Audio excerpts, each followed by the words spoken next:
may mga bagong pasabog po si Tiangco, okey? So, pakinggan natin kasi napakaimportante.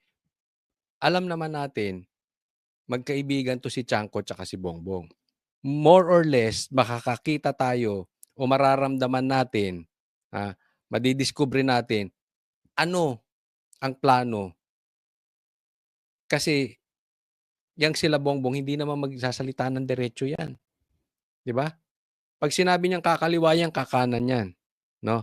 Pero doon sa mga kaalyado nila kung gusto mong mabasa ang kanilang galawan, pakinggan po natin ito si Tiangco.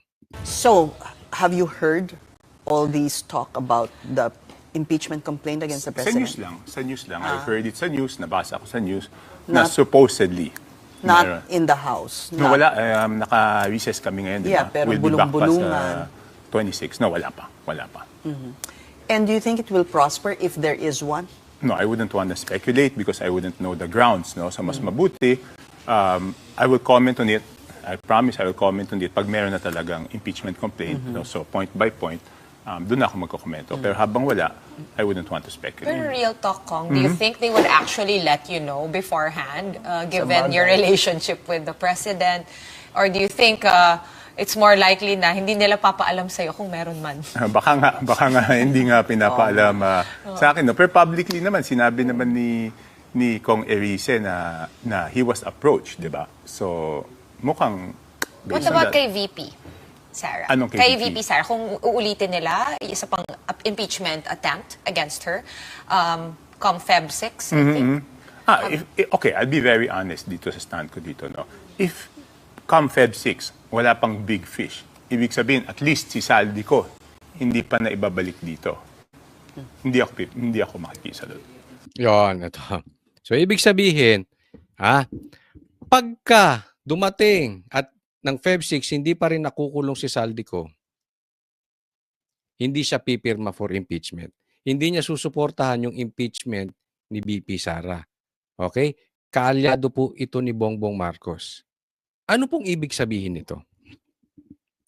Ito ay isang maliwanag na usapin na nawawalan na ng gana ang mga congressman sa impeachment kay VP Sara. No? Bagamat hindi siya naman sumuportad before, pero makikita po natin na iba na po ang stand ng president patungkol sa impeachment ni VP Sara. Nagiging agresibo na sila. Okay? Kasi palapit na ng palapit ang 2028, alam nilang hindi nila tatalunin si VP Sara. Naiintindihan po. So yung mga talagang proponent o yung talagang may motibong matanggal si VP Sara, magiging agresibo. Ngayon, yung iba naman, lalong dumidistansya. Yung iba, dumistansya na, lalo pang didistansya. At syempre, ngayon pa, nakikita na, sabi ko nga, wala na masyadong kickback. Meron pa rin, no? Pero wala na kasing laki before. At nabuking na yung style ng bigayan.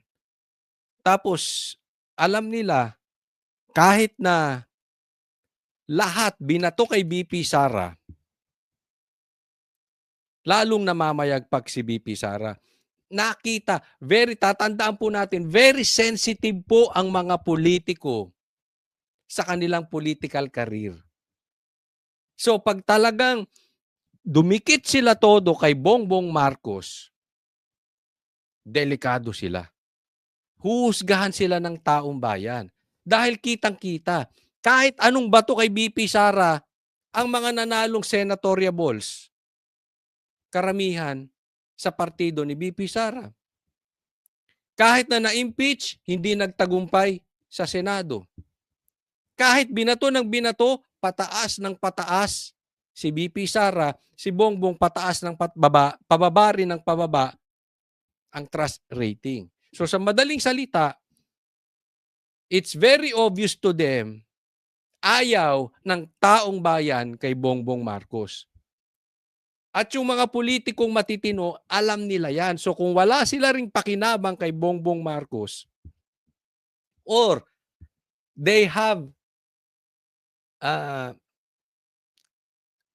dreams, lalo na kung congressman ka, local election ka lang, meron kang pangarap for higher position, hindi mo pwedeng kalabanin ngayon si VP Sara. Huhusgahan ka ng tao. Kaya nga mag-iingat po tayo dahil ayoko silang pangalanan pero marami na ring gumagamit na mga may pangarap sa politika, ginagamit si VP Sara. Marami na yon at maglalabasan yan. So, mag-iingat din tayo. Hindi lang po mga politiko, even mga vloggers. Ha? Nag-iiba na ng tono. Yung iba dyan, lilipat na. Lalo na pag nawala na ng pondo, yung mga pang-vloggers, pang-trolls, itong administrasyon, lilipat na yan. Siyempre, kikita nila mas malakas sa kabila. Kasi napaka-hipokrito naman namin, di ba? Kung if we can go back to the impeachment, the possible impeachment complaint against President Bongbong Marcos. So, Kong Erice cited a possible betrayal of public trust based on anomalies in the budget. Is that a strong ground? Kasi what they're citing here is parang command responsibility, culpability. Ang tanong nila dito, may responsibilidad si Bongbong Marcos. So, dapat, yun ang papanagutan niya kung magkakaroon man ng impeachment. Anong sagot ni Chanco? And do you think it will gain traction at the lower house?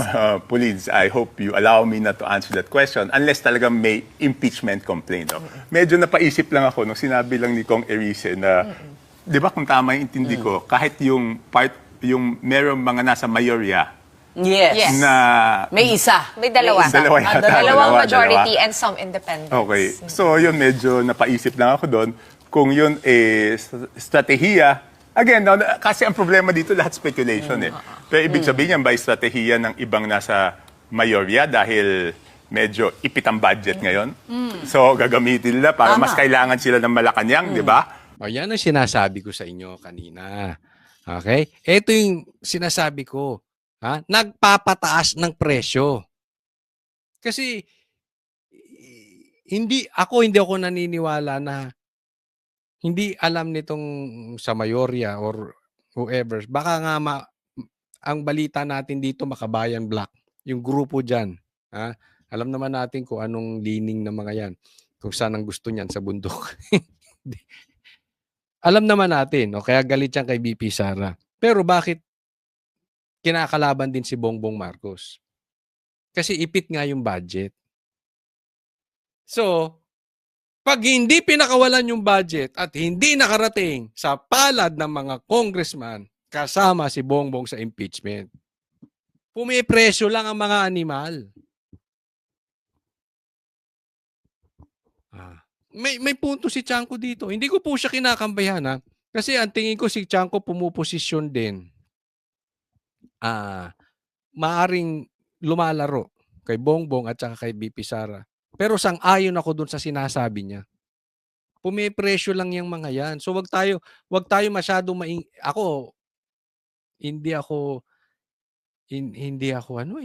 I'm not looking forward na ma-impeach si Bongbong Marcos. Possibly, siguro ba pag 2027, but it's too near sa 2028. Pero sa ngayon,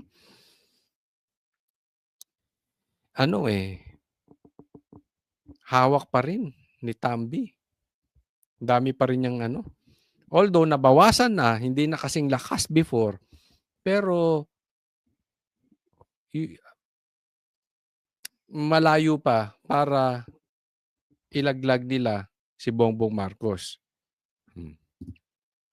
Di ba parang, kailangan nyo kami, kailangan masaya yung mga congressman dahil may impeachment laban sa presidente. Kasi doon sa sinabi niyan, I'm just basing it on that. No?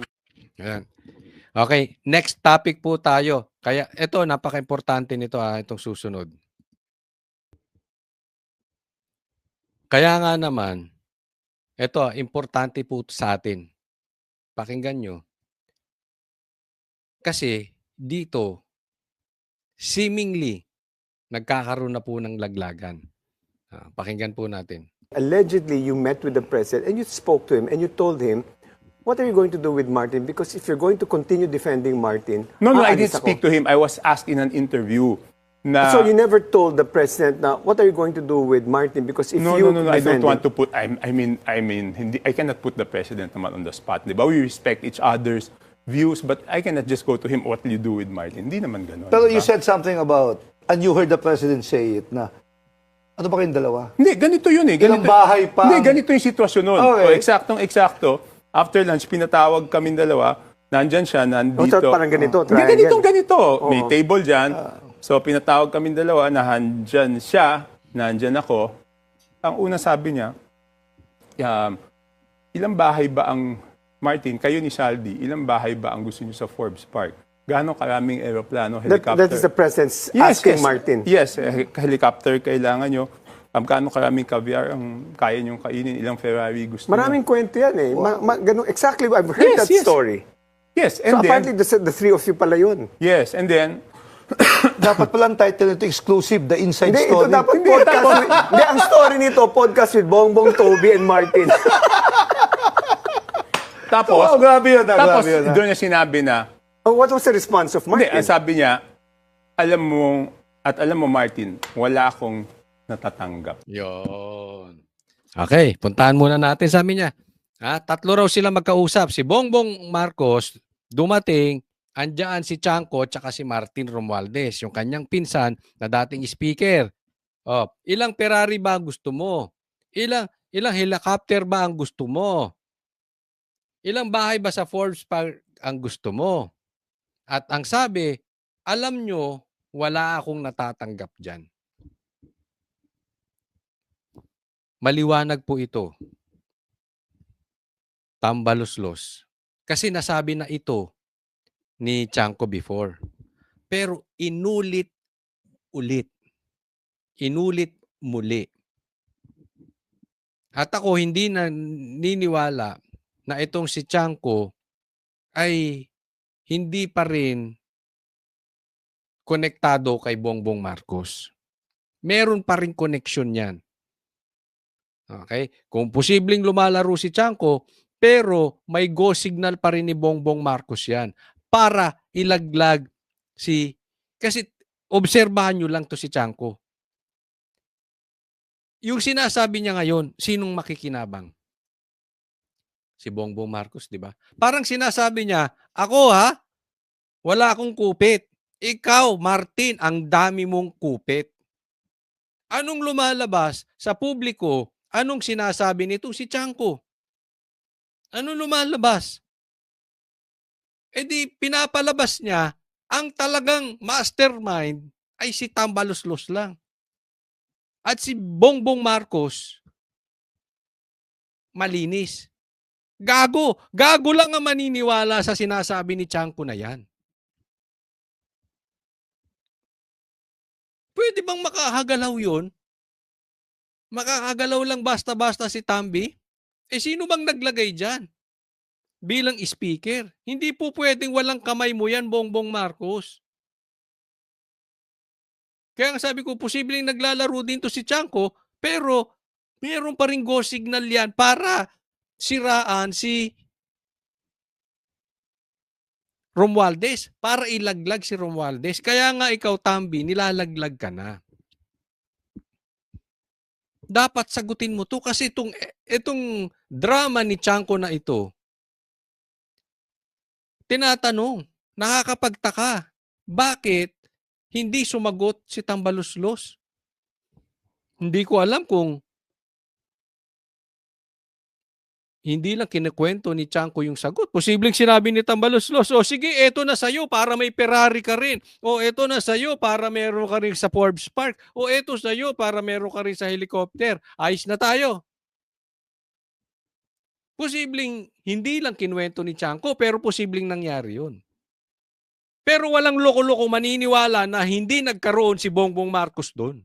Huwag nga tayong maglokohan. Huwag nga natin gawing gago mga Pilipinas, ay ang mga Pilipino. Huwag natin gawing tanga. Kaya dapat ikaw, Tambaluslos, nilalaglag ka ng harap-harapan. Sabihin mo na rin ang katotohanan. Hindi ka sasagot. Pag hindi ka sumagot sa sinasabi nitong si Chanco, guilty ka. Ganun kasimple.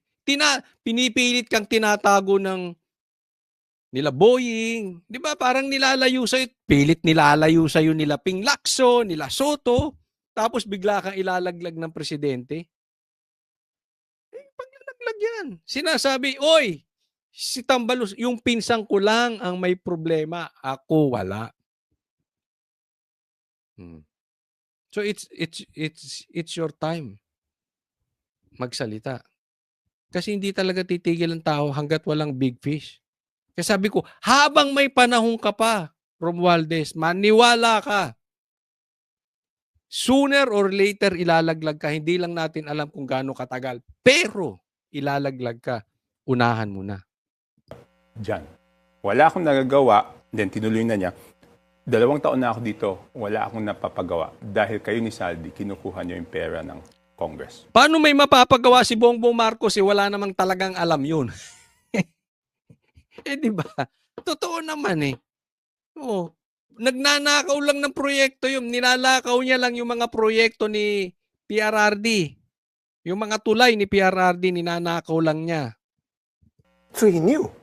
Yun yung sinabi niya. Tapos may listahan siya nung mga kinuha niya yung cellphone, may listahan siya ng flagship projects na dinagay sa unprogram. Itong mga to, linagay niyo sa unprogram. Tapos idingit niyo yung mga proyekto niyo. Ang pangako ni Martin nun is, we will return it sa BICAM, which did not happen. Kaya lalo siyang nagalit noong January. Oh. That made us all silent, by the way. Kasi parang imposible hindi sumagot si Martin Romualdez. Ganun lang yun? Walang pakinabang si Bongbong Marcos? Nagalit na pala siya kay Romualdez, tuloy-tuloy pa rin nangyayari. Nagalit na siya kay Romualdez, yung investigasyon ngayon hindi napupunta kay Romualdez. Nakikita natin, nahaharang. Ganun ka-stupido yung presidente natin ngayon. Sa bagay, may punto. Talagang stupido. Kasi itong sinasabi ni Chanco, posibleng nagsasabi ng totoo ang presidente dahil stupido siya. Wala lang siya talagang alam, hindi niya na-control. O talagang kasabwat siya nagsisinungaling. Ako, mas naniniwala akong kasabwat siya. Hindi po pwede. Hindi talaga po pwede na tanga lang siya. Nalaman nga niya, ba't meron ba siyang ginawa? Meron ba siyang intentional na ginawa para mahinto ito? Wala, nagkuda-kuda lang siya Hanggang ngayon. Ang gulo ng investigasyon niya. So, when the anomalies were... Huwag po natin kakalimutan. Even yung anak niya, kasamahan ni Romualdez. Imposibleng wala din yung anak niya. Imposibleng hindi nakinabang yung anak niya na si Sandro. Sila nga ang tinaguriang pork barrel kings.